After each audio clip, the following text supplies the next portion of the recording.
Praise the Lord, hallelujah. सेनाओं का यहोवा हमारे संग है। परमेश्वर हमारा शरण स्थान और गढ़ है, संकट में सहज में मिलने वाला सहायक। भजन 71 में लिखा है, उसने तो हमको बहुत से कठिन कष्ट दिखाए हैं, परंतु अब वो फिर से हमको जिलाएगा और पृथ्वी के गहरे गड्ढे में से उबार लेगा। वो मेरे सम्मान को बढ़ाएगा और फिर कर मुझे शांति देगा। भजन के लिखने वाले ने उन परेशानियों और पीड़ाओं को स्वीकार किया है जिसका उसने सामना किया है, लेकिन अटूट विश्वास व्यक्त करता है कि परमेश्वर उसे पुनर्जीवित करेंगे, उसे सांत्वना देंगे और उसकी स्थिति को बेहतर बनाएंगे, यहाँ तक कि पिछली स्थिति से भी बेहतर। कठिनाई के बीच भी उसे परमेश्वर की मदद से उज्जवल भविष्य की आशा है, क्योंकि जैसा यूहन्ना 16:33 में यीशु मसीह ने कहा, मैंने ये बातें तुम्हें इसलिए कही हैं कि तुम्हें मुझ में शांति मिले।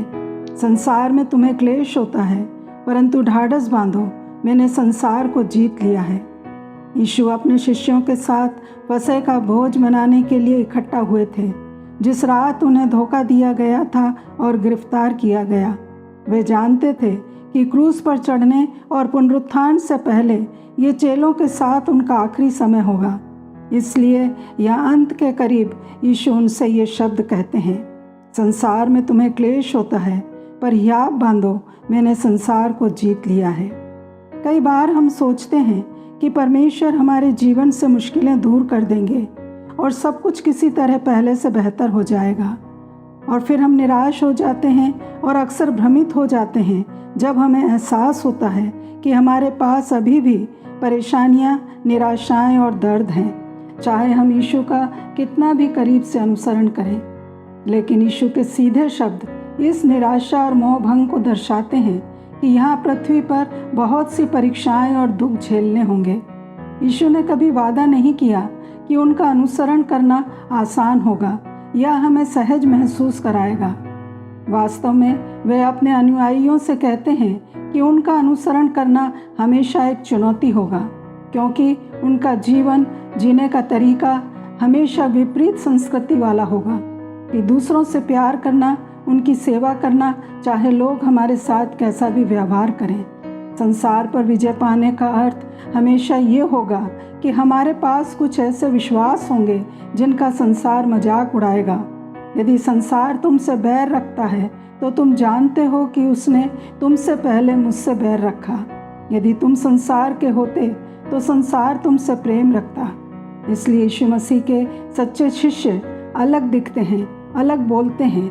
उनकी बोली, उनका व्यवहार, उनके काम उनका भेद खोल देते हैं। यीशु ये वादा करते हैं कि वह जीवन की कठिनाइयों के दौरान उनके साथ हैं, और यह मायने रखता है क्योंकि यीशु ने अपने जी उठने के माध्यम से दुनिया को जीत लिया है, और क्योंकि उन्होंने दुनिया को जीत लिया है, इसलिए हमारे पास आशा है कि इस जीवन में दर्द और पीड़ा वास्तव में कुछ उद्देश्य पूरा कर सकती है, अगर ये दूसरों को परमेश्वर के करीब लाने का काम करती है।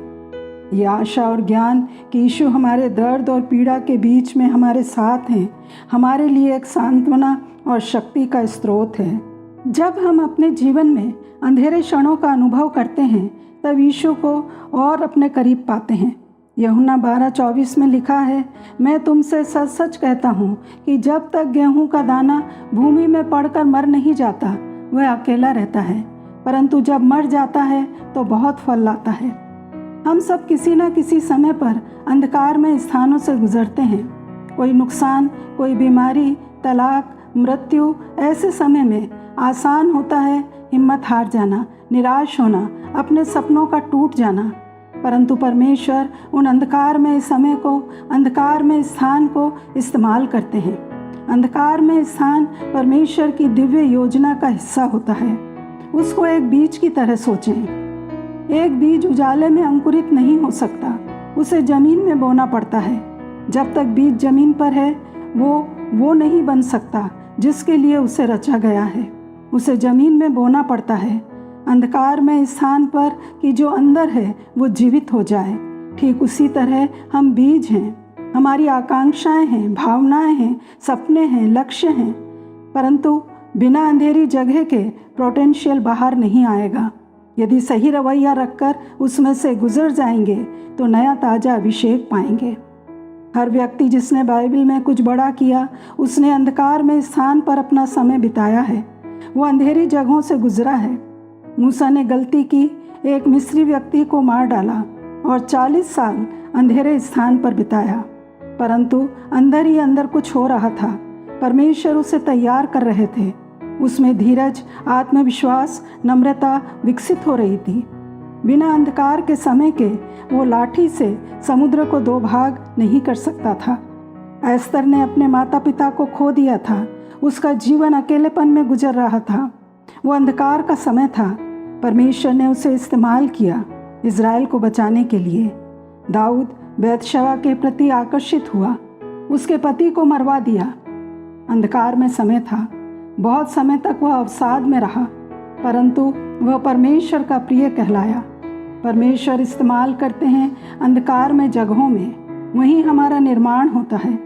अंधेरी जगहों में अधिक प्रार्थना करते हैं, भरोसा करना, धीरज रखना सीखते हैं। चरित्र का निर्माण होता है, परमेश्वर के और करीब आते हैं। अंधकार में स्थानों पर आशीष होती है। अब शिकायत नहीं करते, विपरीत हालातों से गुजरते हैं तो यह हमारे जीवनों को मजबूत करते हैं।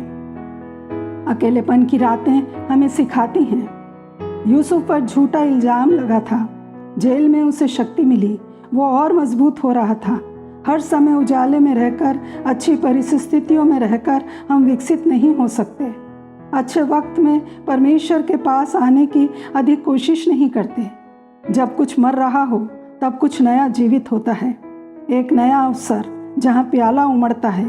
तराई में नहीं न रुक जाएं, उसमें से गुजरना होगा, नहीं तो उसी में फंसे रह जाएंगे।